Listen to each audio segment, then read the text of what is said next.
നമ്മളിപ്പോൾ നിലകൊള്ളുന്നത് ഒരു പുതുവർഷ പുലരിയിലേക്ക് കടക്കാൻ പോവുകയാണ്. ഏതൊരു വർഷമാണ്?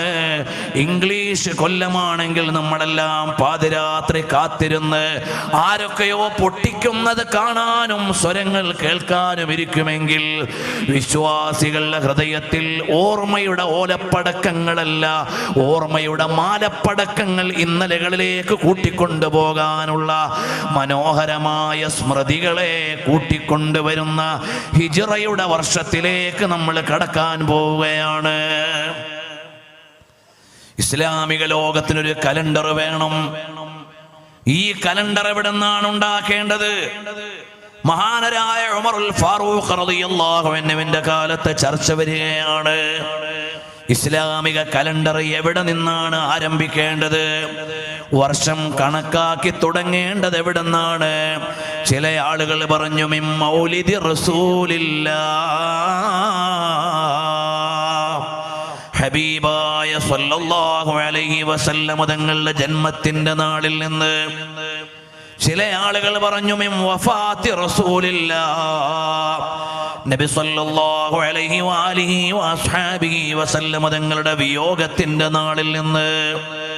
അങ്ങനെ വിഭിന്നങ്ങളായ അഭിപ്രായങ്ങൾ വന്നപ്പോൾ അതാ ഉയർന്നു വന്ന പ്രബലമായ അഭിപ്രായമാണ് ലോകത്തിന്റെ ഗതികൾ മുഴുവനും മാറ്റുകയും മാനവികതയുടെ ചരിത്രത്തെ മാറ്റി എഴുതുകയും ചെയ്ത് അന്ത്യപ്രവാചകരുടെ പുണ്യപാദങ്ങൾ പതിഞ്ഞ മുന്നേറ്റത്തിന്റെ പാദസ്പർശമടയാളപ്പെടുത്തിയ ഹിജ്റയിൽ നിന്ന് തുടങ്ങാം. അങ്ങനെയാണ് ഹിജ്റ വർഷം ആരംഭിക്കുന്നത്. ആ ഹിജ്റ വർഷം ഏതാണ്? ഹബീബായ സല്ലല്ലാഹു അലൈഹി വസല്ലം തങ്ങൾ മക്കയിൽ നിന്ന് മദീനയിലേക്ക് പലായനം ചെയ്ത അന്നത്തേത് കണക്കാക്കിയിട്ട് ഹിജ്റയുടെ 1-ാം വർഷം എണ്ണി പിന്നീട് ഇങ്ങോട്ട് നമുക്ക് ഗണിക്കാമെന്ന് കരുതി ആ ഹിജ്റയുടെ മാസം മുഹറം നമ്മുടെ മുമ്പിൽ വരാൻ പോവുകയാണ്. ഇന്നോ നാളെയോ നമ്മൾ മുഹറത്തിലേക്ക് പ്രവേശിക്കുകയാണ്. അറിയുന്നവരെത്രയുണ്ട് ഇങ്ങനെ ഒരു പുതുവർഷത്തിലേക്ക് നമ്മൾ വരികയാണെന്ന്? ആ ഹിജ്റ അറിയുമോ? ലോകത്ത് തുല്യതയില്ലാത്ത ഒരു ചുവടുവെപ്പിന്റെ ചരിത്രമാണ് ഹിജ്റ. ഹബീബായ സല്ലല്ലാഹു അലൈഹി വസല്ലം തങ്ങളും അതാ മഹാശ്രേഷ്ഠരായ സ്വഹാബത്തും മക്കയിൽ ഇസ്ലാമിക പ്രഖ്യാപനം നടത്തി പരിശുദ്ധമായ ദീനിന്റെ ദഅവത്ത് നടത്തുകയാണ്. നബി സല്ലല്ലാഹു അലൈഹി വസല്ലം തങ്ങളുടെ ചരിത്രം ലളിതമായി നമ്മൾ ഫേസ്ബുക്കിൽ എഴുതുന്നുണ്ട്. ഇതിൽ കുറെ ആളുകൾക്കൊക്കെ ചിലപ്പോൾ ലഭിക്കുന്നുണ്ടാവും. ഇല്ലാത്തവർക്ക് നോക്കിയാൽ ഇൻഷാ അല്ലാഹ് ഇന്ന് 45-ാമത്തെ ലേഖനമാണ് പബ്ലിഷ് ചെയ്തത്. അല്ലാഹു ആയുസ്സും തൗഫീഖും നൽകിയാൽ 365 ദിവസം വരെ ഹബീബ് സല്ലല്ലാഹു അലൈഹി വസല്ലം തങ്ങളുടെ ചരിത്രത്തിന്റെ ശകലങ്ങൾ ക്രോണോളജിക്കൽ ഓർഡറിൽ അവിടുത്തെ ജന്മം മുതൽ അങ്ങോട്ടുള്ള സഞ്ചാരത്തിന്റെ നാളുകളിൽ എഴുതുകയാണ്. അതാരെഴുതുന്നു എന്നതല്ല പ്രസക്തി. ഹബീബായ സല്ലല്ലാഹു അലൈഹി വസല്ലം തങ്ങളുടെ ചരിത്രം ആധികാരിക അവലംബങ്ങളിൽ പരാമർശിച്ചത് മാത്രം എടുത്തുകൊണ്ടാണ് ട്വീറ്റായി നിങ്ങളുടെ കൈവെള്ളയിലേക്ക് എത്തുന്നത്. ഇവിടെയുള്ള SSFന്റെ കൂട്ടുകാരോട് ചോദിച്ചാൽ അതിന്റെ ലിങ്കും ആ മെസ്സേജുകളും ഒക്കെ നിങ്ങൾക്ക് ലഭിക്കും. അൽഹംദുലില്ലാഹ് ദിനേന 10,000-കണക്കിന് ആളുകൾ അത് വായിച്ചുകൊണ്ടിരിക്കുന്നു. മലയാളത്തിലും ഇംഗ്ലീഷിലും ഹിന്ദിയിലും ഉറുദുവിലും കന്നഡയിലും തമിഴിലും ബംഗളയിലും 7 ഭാഷകളിലായി അൽഹംദുലില്ലാഹ് അത് പബ്ലിഷ് ചെയ്യുന്നുണ്ട്. നിങ്ങളൊക്കെ അത് വായിക്കണം. നബി സല്ലല്ലാഹു അലൈഹി വസല്ലം തങ്ങളെ കുറിച്ച് ദിവസം ഒരു 3 മിനിറ്റ് വിനിയോഗിച്ചാൽ ഒരു പേജ് നിങ്ങൾക്ക് വായിക്കാം. ആ ഹബീബായ സല്ലല്ലാഹു അലൈഹി വസല്ലം തങ്ങളുടെ പ്രവാചകത്വ പ്രഖ്യാപനത്തിന്റെ നാളുകളിലാണ് നമ്മുടെ ലേഖനം തുടർന്നുകൊണ്ടിരിക്കുന്നത്. ഹബീബ് സല്ലല്ലാഹു അലൈഹി വസല്ലം തങ്ങൾ മക്കയിൽ പ്രതികൂലമായ സാഹചര്യത്തിലാണ്. അല്ലാഹുവിൽ നിന്നുള്ള അനുമതി ലഭിക്കുന്നു, നബിയേ ഇവിടെ നിന്ന് അവിടത്തേക്ക് പലായനം ചെയ്യാനുള്ള പെർമിഷൻ തന്നിരിക്കുകയാണ്. നബി സല്ലല്ലാഹു അലൈഹി വസല്ലം തങ്ങൾ കാരുണ്യത്തിന്റെ തുല്യതയില്ലാത്ത ഉദാഹരണമാണ്. റസൂൽ സല്ലല്ലാഹു അലൈഹി വസല്ലം തങ്ങളെ കൊല്ലാൻ വേണ്ടിയുള്ള ആലോചനയാണ് ദാറുൻ നദ്വയിൽ നടക്കുന്നത്. നബി സല്ലല്ലാഹു അലൈഹി വസല്ലം തങ്ങൾ ഒന്നും ചെയ്തില്ല. മദ്യപിക്കരുതെന്ന് പറഞ്ഞു, തോന്നിവാസങ്ങൾ ചെയ്യരുതെന്ന് പറഞ്ഞു, മനുഷ്യന്മാരായ അടിമകളെ നിങ്ങൾ ആക്രമിക്കരുതെന്ന് പറഞ്ഞു, അവർക്ക് മനുഷ്യാവകാശം നൽകണമെന്ന് പറഞ്ഞു, പെൺകുഞ്ഞുങ്ങളെ കുഴിച്ചു മൂടരുതേ, അവര് നമ്മുടെ ഉടപ്പിറപ്പുകളാണെന്ന് പറഞ്ഞു, നീതിയും ന്യായവും ഇവിടെ ഉണ്ടാകണമെന്ന് ആവശ്യപ്പെട്ടു. നിങ്ങൾ ഈ കാണുന്ന മുഴുവൻ വസ്തുക്കളെയും ആരാധിക്കാനുള്ളതല്ല, ഈ പ്രപഞ്ചത്തെ സൃഷ്ടിച്ച് പരിപാലിക്കുന്ന ഏകനായ രക്ഷിതാവിനെ മാത്രമേ ആരാധിക്കാൻ പാടുള്ളൂ. ഇത്രയുമേ നബി സല്ലല്ലാഹു അലൈഹി വസല്ലം തങ്ങൾ പറഞ്ഞിട്ടുള്ളൂ. നബി സല്ലല്ലാഹു അലൈഹി വസല്ലം തങ്ങൾ ആരെയും ആക്ഷേപിച്ചില്ല. 63 കൊല്ലത്തെ ജീവിതത്തിനിടയിൽ അവിടുത്തെ നാവിൽ നിന്ന് മ്ലേച്ഛമായ ഒരു വാക്ക് പോലും വന്നിട്ടില്ല.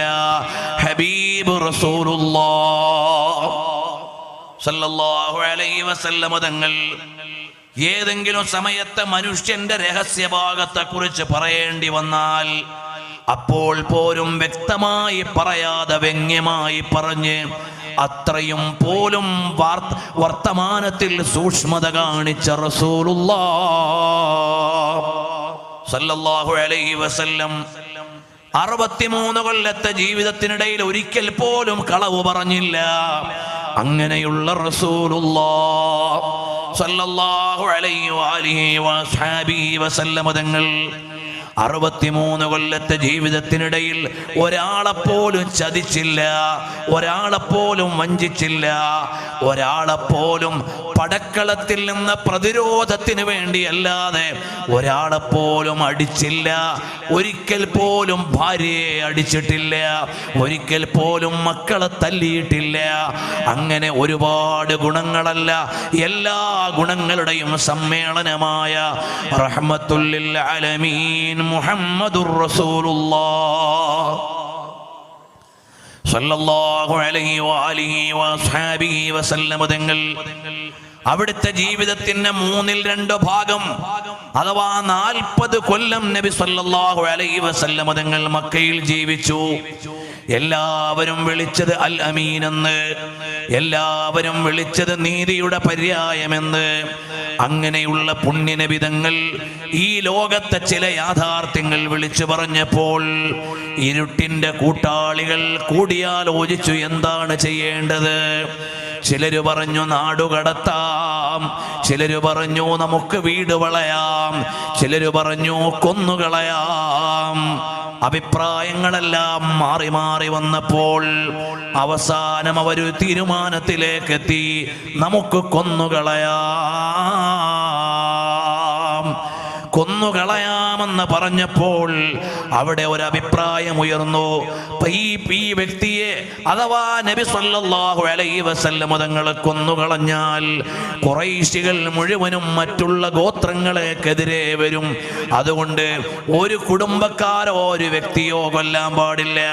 ഇവിടെയുള്ള എല്ലാ ഗോത്രത്തിന്റെയും പ്രതിനിധികൾ ഒരുമിച്ച് കൂടി ഒറ്റയടിക്ക് ചാടി വീണ് കൊന്നുകളയണം. അതിനുവേണ്ടി ഒരു തന്ത്രം മെനയുകയാണ്. ഹബീബായ സല്ലല്ലാഹു അലൈഹി വസല്ലം തങ്ങളുടെ വീട് വളഞ്ഞു.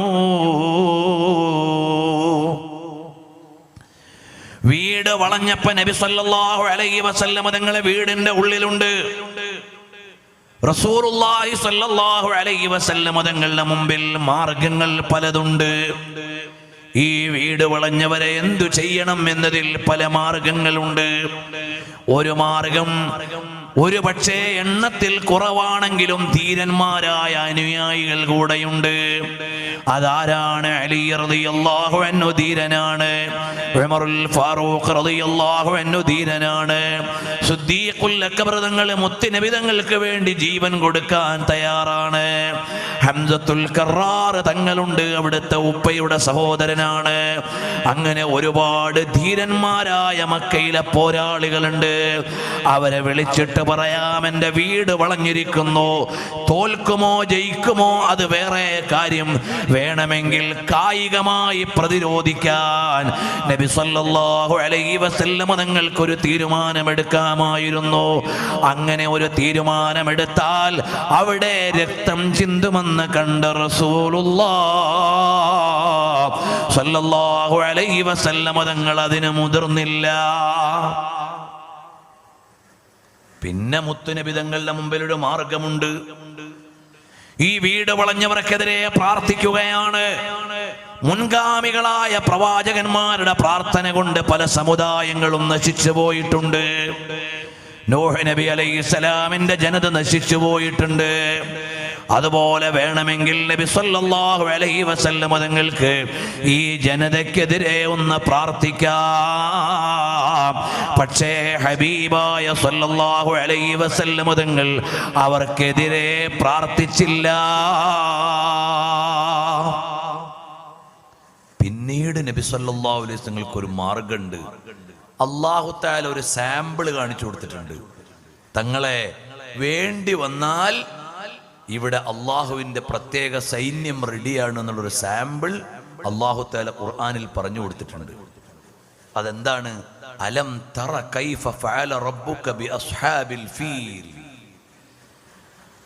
ആനപ്പടയെ അല്ലാഹു തആല എന്താണ് ചെയ്തത് എന്ന് തങ്ങൾ കണ്ടില്ലേ? തങ്ങൾ കണ്ടിട്ടുണ്ട്. എന്തായിരുന്നു അവിടെ ചെയ്തത്? വലിയ ഗജവീരന്മാര് കഅബയെ ആക്രമിക്കാൻ വന്നപ്പോൾ അല്ലാഹുവിന്റെ പ്രത്യേകമായ സൈന്യം ത്വയ്റൻ അബാബീൽ തർമീഹിം ബിഹിജാറത്തിൻ മിൻ സിജ്ജീൽ ഫജഅലഹും കഅസ്ഫിൻ മഅകൂൽ. അങ്ങനെ അള്ളാഹുവിന്റെ പ്രത്യേകമായ സൈന്യത്തെ ഇറക്കി എൻ്റെ വീട് വളഞ്ഞവരെ അങ്ങില്ലായ്മ ചെയ്യണേന്ന് അള്ളാഹുവിനോട് സൈന്യത്തെ ആവശ്യപ്പെടാം. അള്ളാഹുവിന്റെ സൈന്യം ബദറിൽ വന്ന് സഹായിച്ചിട്ടുണ്ട്. നേരത്തെ കഴിഞ്ഞുപോയ സംഭവം ഖുർആൻ പറയുന്നുണ്ട്. നബി സല്ലല്ലാഹു അലൈഹി വസല്ലം തങ്ങൾക്കറിയാം. ഷാഹിദായ നബി സല്ലല്ലാഹു അലൈഹി വസല്ലം തങ്ങൾ അതിന് സാക്ഷിയായിട്ടുണ്ട്. പക്ഷേ നബി സല്ലല്ലാഹു അലൈഹി വസല്ലം തങ്ങൾ അതിനും മുതിർന്നില്ല. തങ്ങൾ ആലോചിച്ച്, ഇപ്പോഴിവിടെ ഒരു രക്തച്ചൊരിച്ചിൽ ആവശ്യമില്ല. എൻ്റെ വീട് വളഞ്ഞ ഈ നാട്ടിലെ ചെറുപ്പക്കാരുണ്ട്, അവർക്കൊരു പോറലും പറ്റാൻ പാടില്ല. അവർക്കൊരു പോറല് പോലും പറ്റാതെ, ഇവിടെ ഒരു മൽപ്പിടുത്തവും നടക്കാതെ എനിക്കെങ്ങനെയാണ് ഈ വീട് വിട്ടിറങ്ങാൻ പറ്റുക എന്ന് കാരുണ്യത്തിന്റെ അരുണപ്രവാഹമായ മുഹമ്മദുർ റസൂലുള്ളാഹ് മുഹമ്മദുർ റസൂലുള്ളാഹ്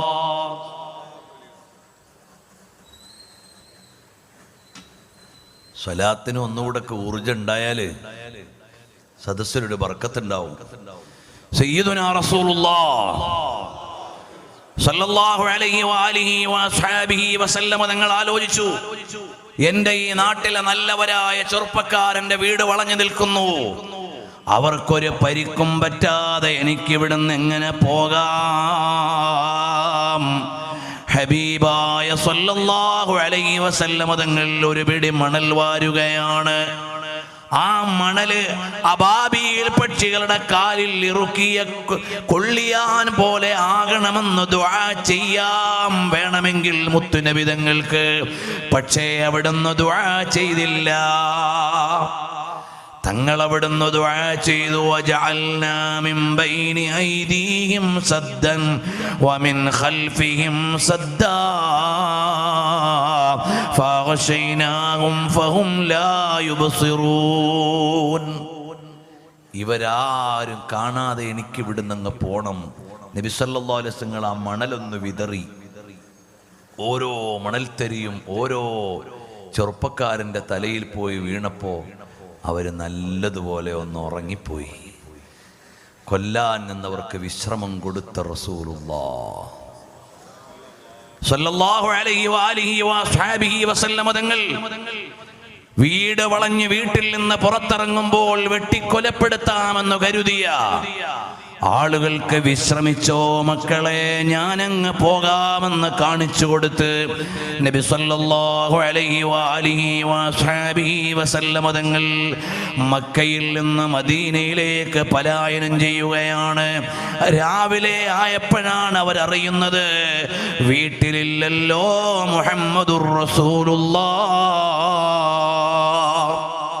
സല്ലല്ലാഹു അലൈഹി വആലിഹി വസഹബിഹി വസല്ലമ തങ്ങൾ നമ്മുടെ കയ്യിലേക്ക് ഈമാനിനെ, ഇസ്ലാമിനെ, നിഷ്ഠകളെ, ചിട്ടകളെ, മര്യാദകളെ, ന്യായങ്ങളെ, ഈ ന്യായങ്ങളെ എത്തിച്ചു തരാൻ വേണ്ടിയിട്ട് ഹബീബായ സല്ലല്ലാഹു അലൈഹി വസല്ലമ തങ്ങൾ മുന്നോട്ട് വരികയാണ്.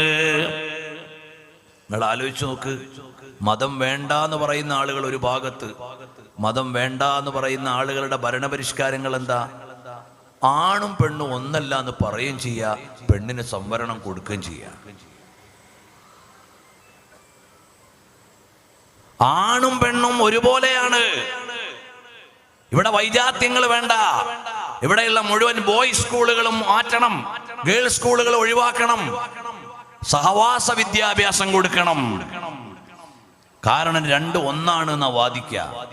പിന്നെന്തിനാണാവോ ഈ സ്ത്രീകൾക്ക് റിസർവേഷൻ? പിന്നെന്തിനാണാവോ ഇന്ത്യയുടെ പ്രസിഡന്റ് പെണ്ണായപ്പോൾ ഇവിടെ പത്രങ്ങളും മീഡിയകളും എല്ലാം കൊണ്ടുപിടിച്ചെഴുതിയത് രണ്ടാമത്തെ വനിതാ പ്രസിഡന്റ്? വനിതയായാൽ എന്താ, പുരുഷനായാൽ എന്താ, എല്ലാം ഒന്ന് തന്നെയല്ലേ? പിന്നെന്തിനാ ഈ വേർതിർത്തിയം എഴുതാൻ? പ്രകൃതിപരമായുള്ള അടിസ്ഥാനപരമായ വൈജാത്യങ്ങളെ അംഗീകരിക്കാൻ പറ്റണില്ല. നിങ്ങൾ ആലോചിച്ച് നോക്കണം. ഭൗതിക ശാസ്ത്രത്തെ അടിസ്ഥാനപ്പെടുത്തിയുള്ള ഭരണപരിഷ്കാരങ്ങൾ, ആണിനും പെണ്ണിനും ഒരേ വസ്ത്രം, എങ്ങനെയാണ് പ്രകൃതിപരമായി അംഗീകരിക്കാൻ കഴിയുക? ഇതൊക്കെ നടപ്പിലാക്കിയിട്ട് ഇവിടെ എന്തു ചെയ്യാനാണ് ഭരണകൂടങ്ങൾ ആഗ്രഹിക്കുന്നത്, തൽപര കക്ഷികൾ ആഗ്രഹിക്കുന്നത്? യഥാർത്ഥത്തിൽ എവിടെയെല്ലാം പെണ്ണ് ആണിനെ പോലെ സ്വാതന്ത്ര്യം കിട്ടേണ്ടവളാണെന്ന് പറഞ്ഞോ, അവിടെയെല്ലാം പെണ്ണ് ചൂഷണം ചെയ്യപ്പെടുകയാണ് ചെയ്തത്. നിങ്ങൾ പഠിച്ചു നോക്കണം. യൂറോപ്പ് എന്തിനാണ് ആണും പെണ്ണും ഒരുപോലെയാന്ന് പറഞ്ഞത്? അവിടെയുള്ള ആണുങ്ങൾക്ക് പെണ്ണുങ്ങളെ ചൂഷണം ചെയ്യാൻ വേണ്ടി മാത്രമായിരുന്നു. അതുകൊണ്ടാണ് ഇവിടെ നിഖാബിനെതിരെ സമരം നടക്കുമ്പോൾ യൂറോപ്പിൽ നിഖാബ് ഇടാൻ വേണ്ടിയുള്ള അവകാശത്തിന് വേണ്ടി സമരം നടക്കുന്നത്. ഞങ്ങൾക്ക് മറയ്ക്കാനുള്ള സ്വാതന്ത്ര്യം വേണം എന്ന് പറഞ്ഞുകൊണ്ട് വനിതകൾ രംഗത്ത് വരുന്നത് എന്താണ്? എവിടെയെല്ലാം സ്ത്രീകൾക്ക് പുരുഷന്മാരെ പോലെ തുല്യാവകാശം ഉണ്ടാകണം എന്ന് വാദിച്ചോ, അവിടെയെല്ലാം സ്ത്രീകൾ ചൂഷണം ചെയ്യപ്പെടുകയാണ് ചെയ്തത്. ഞങ്ങളുടെ കൂടെ ക്ലബിലും പബ്ബിലും പഞ്ചായത്തിലും എല്ലായിടത്തും പെണ്ണ് കൂടെ ഉണ്ടാവണം, അവൾ വിവസ്ത്രയായി ഉണ്ടാവണം, അവൾ അവകാശങ്ങൾക്ക് വേണ്ടി ശബ്ദിക്കാത്തവളാകണം, അവൾ പുരുഷനെ പോലെ നടക്കണം എന്ന് പറഞ്ഞത് മുഴുവനും പുരുഷന്മാർക്ക് സ്ത്രീകളെ ചൂഷണം ചെയ്യാനുള്ള നിയമപരിഷ്കാരങ്ങളായിരുന്നു എന്ന് യൂറോപ്പ് നിങ്ങൾക്ക് പറഞ്ഞു തരും. അതുകൊണ്ട് ഇസ്ലാം ഏർപ്പെടുത്തിയ ഹിജാബിന്റെ പ്രാധാന്യം ഇവിടെ ഇങ്ങനെ പല കർണാടകയുടെ കോടതിയിലും അവിടെ ഇവിടെയൊക്കെ വരുമ്പോ യൂറോപ്പിൽ ഇങ്ങനെ പ്രാധാന്യം വർദ്ധിച്ചു കൊണ്ടുവരികയാണ്. ഇസ്ലാം അങ്ങനെയാണ്. ഒരു ഭാഗത്ത് ഇസ്ലാമിന് പ്രതിസന്ധികൾ നേരിടുമ്പോൾ മറുഭാഗത്ത് ഇസ്ലാമിന്റെ മൂല്യം വർദ്ധിച്ചു കൊണ്ടിരിക്കും. എപ്പോഴും അങ്ങനെയാണ്. കുറെ കാലം ഏഷ്യയിൽ ഫ്ലറിഷ് ചെയ്ത ഇസ്ലാം യൂറോപ്പിൽ പ്രതിസന്ധി ഉണ്ടാകും. ഏഷ്യയിൽ പ്രതിസന്ധികൾ നേരിടുമ്പോൾ യൂറോപ്പിൽ അതിന്റെ വിലാസം വർദ്ധിക്കും. ഇതുപോലെയാണ് നബി സല്ലല്ലാഹു അലൈഹി വസല്ലം തങ്ങൾ പഠിപ്പിച്ചു തന്ന ധാർമ്മികമായ മൂല്യങ്ങൾ. ഞാൻ വിശദമായി കടന്നു പോകുന്നില്ല. ഹബീബായ സല്ലല്ലാഹു അലൈഹി വആലിഹി വസഹബിഹി വസല്ലം തങ്ങൾ രാത്രിയിൽ വീട്ടിൽ നിന്നിറങ്ങി മക്കയിലേക്കുള്ള വഴിയിൽ പലായനത്തിനൊരുങ്ങുകയാണ്. റഹ്മത്തുൽ ലിൽ ആലമീൻ മുഹമ്മദുർ റസൂലുള്ളാഹ് സല്ലല്ലാഹു അലൈഹി വആലിഹി വസഹബിഹി വസല്ലം തങ്ങൾ ലോകത്തിന് എല്ലാ മേഖലയിലും മാതൃകയുള്ള നായകരാണ്. എങ്ങനെയാണ് ഈ പലായനത്തിന്റെ പ്ലാൻ തയ്യാറാക്കേണ്ടത്? സൗദി അറേബ്യയിലെ ഈസ്റ്റേൺ പ്രോവിൻസിലെ പട്ടാള മേധാവിയായ ഡോക്ടർ അബ്ദുള്ള അൽ ഖാലി അദ്ദേഹം ജിയോളജി ഡിപ്പാർട്ട്മെന്റിൽ ഡോക്ടറേറ്റ് എടുത്ത പണ്ഡിതനാണ്.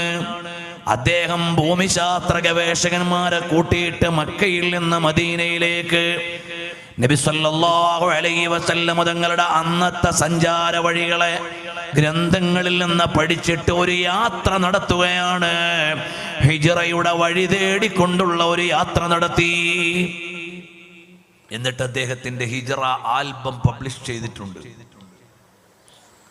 ഒന്നാമത്തെ രാത്രി എവിടെ എത്തി, രണ്ടാമത്തെ രാത്രി എങ്ങോട്ട് പോയി, മൂന്നാമത്തെ രാത്രി എന്ത് ചെയ്തു, നബി സല്ലല്ലാഹു അലൈഹി വസല്ലം തങ്ങൾ കടന്നുപോയ ഓരോ പോയിന്റുകളെയും അടയാളപ്പെടുത്തി.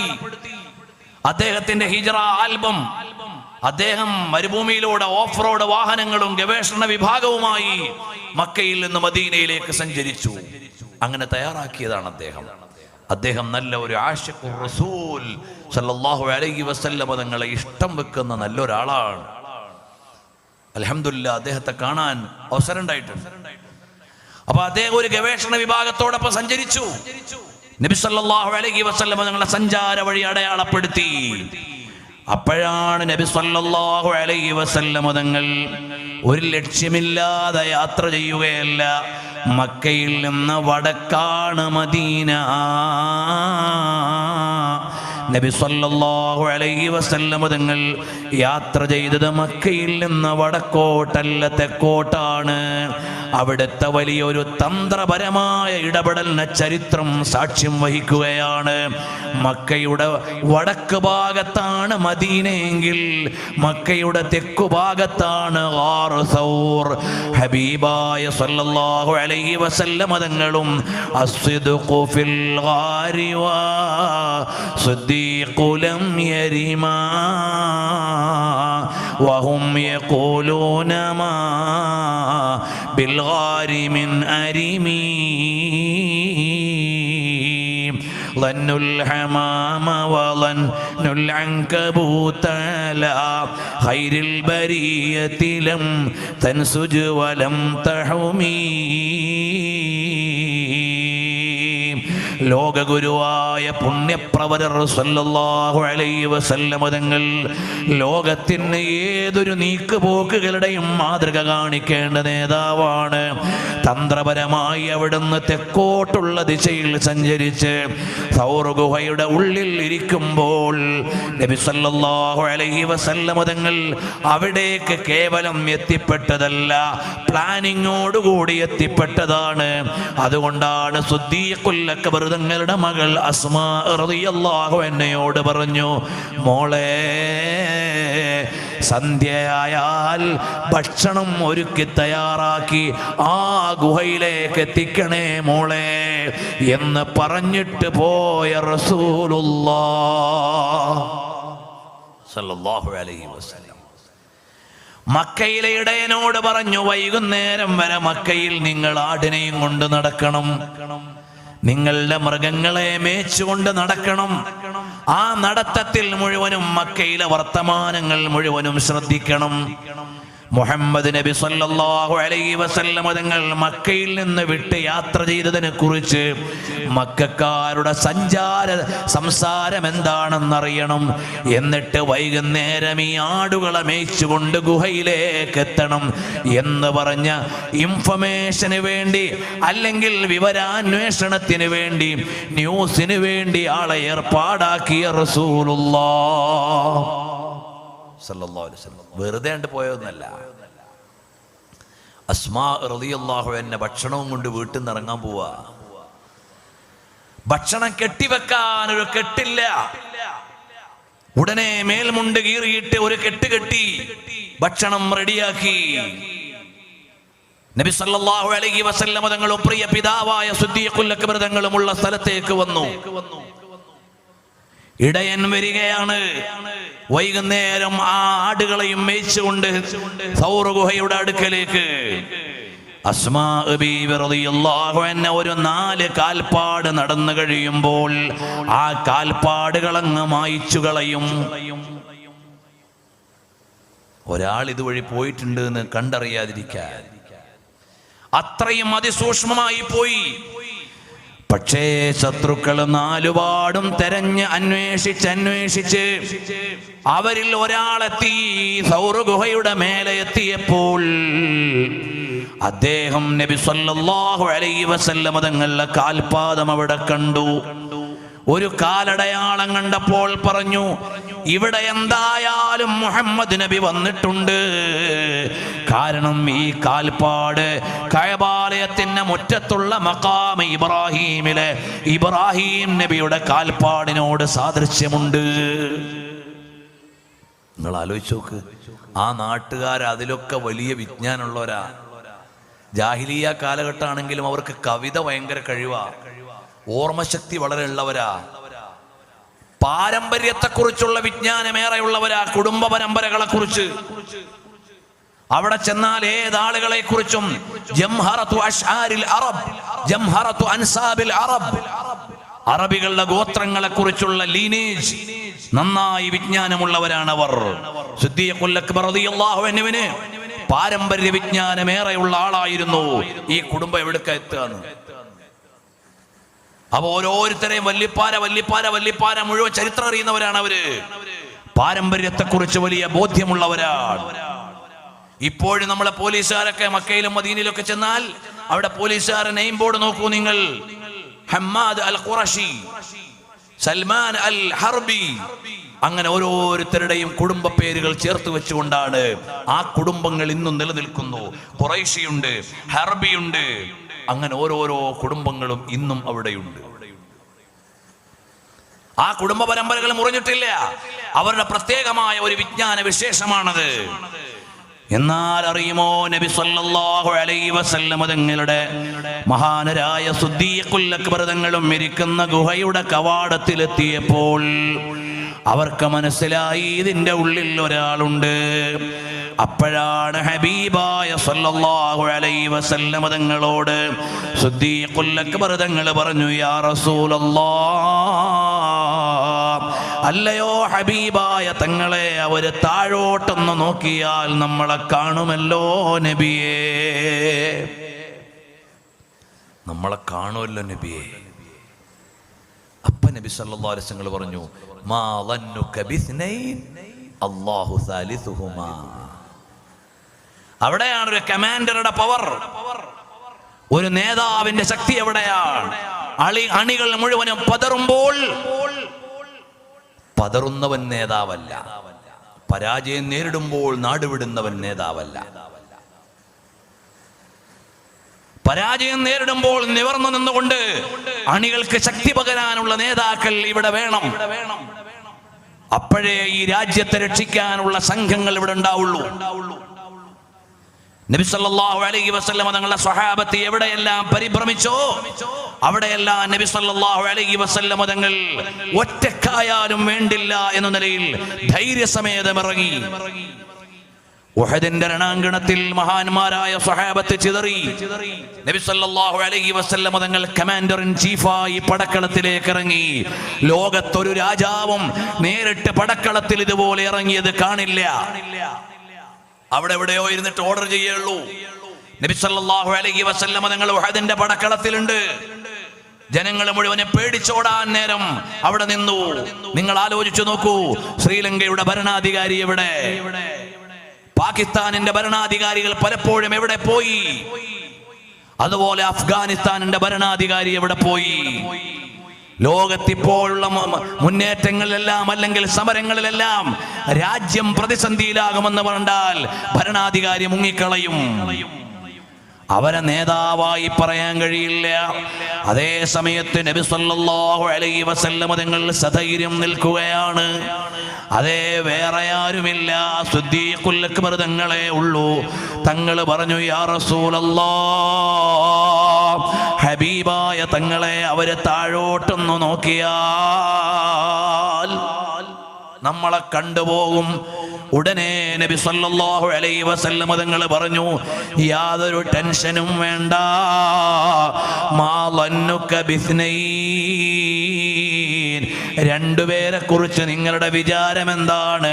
അല്ലാഹു സാലിസുഹുമാ, മൂന്നാമനായി അവർക്ക് അല്ലാഹു ഉണ്ട്.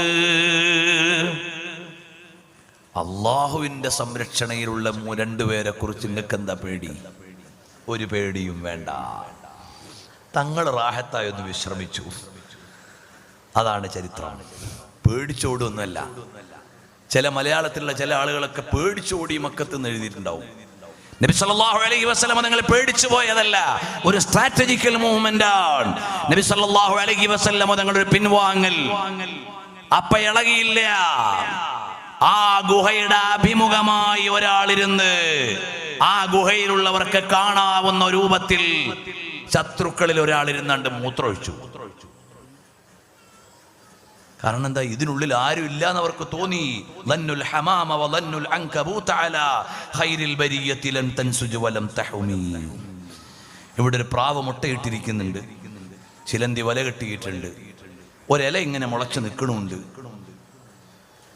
അപ്പോൾ പിന്നെ ഇതിനുള്ളിൽ ആരാണ്? അതൊന്നും ഭേദിക്കാതെ അകത്തേക്ക് കടക്കാൻ കഴിയില്ല എന്നൊരു പ്രത്യക്ഷമായ ന്യായമങ്ങ് നൽകി. അള്ളാഹുവിന്റെ ഹബീബ് സല്ലല്ലാഹു അലൈഹി വസല്ലം തങ്ങളെ ചതിയിൽ കൊലപ്പെടുത്താമെന്ന് വിചാരിച്ചപ്പോൾ അല്ലാഹു തആല നിസ്സാരമായ വസ്തുക്കളെ കൊണ്ട് അവരെ ചതിയിൽപ്പെടുത്തി.